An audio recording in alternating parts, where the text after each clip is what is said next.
Sa Winnipeg, dumarami ang mga magulang na nais matutong mag-skate dahil sa pagdami na rin ng mga kabataan sa lugar na pumapasok sa Canadian sport na hockey, ang Adult Learn to Skate program ng isang Filipino organization sa report ni Rhea Santos. Yung first day namin, yung una, nakakatuwa kasi ang laki nitong rinks, lahat kami nasa gilid lang. Kasi takot kaming madapa, takot kami, we don't know how to do it. O, iniimbitahan ko ang lahat na makisama, makisaya, makisalo, makidapa. Mainit ang naging pagtanggap sa Adult Learn to Skate program sa Winnipeg na pinangungunahan ng Quezon Province Association of Manitoba o QPAM. Nakakuha ng $25,000 grant ang QPAM sa probinsya.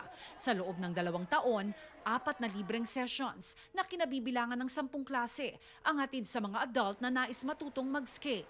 Na-encourage kami mag-aral ng skating kasi yung 2 anak namin, in-enroll din namin doon sa first shift hockey training. Marami kami natututunan. So ngayon medyo kahit pa paano ay nakakapag-skate na rin. We had parents from the Quezon Province Association of Manitoba participate in the first shift program.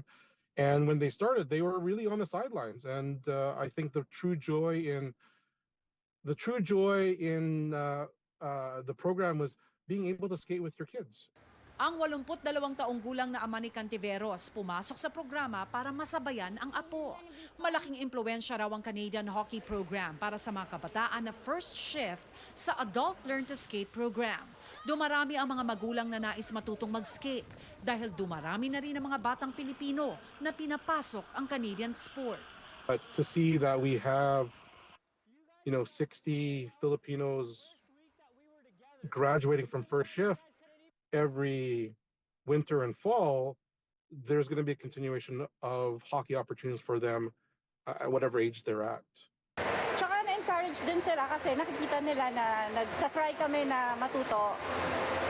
Kaya sila na-encourage din na mag-practice every Saturday. Parte na ito ng aming family bonding. So, mayroong alternative na pagkakaabalahan. Nananatiling bukas ang registration sa Adult Learn to Skate program na nakatakda muling magsimula sa Enero.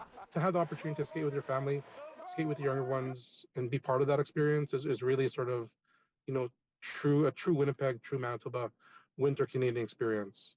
Rhea Santos, Omni News, Vancouver.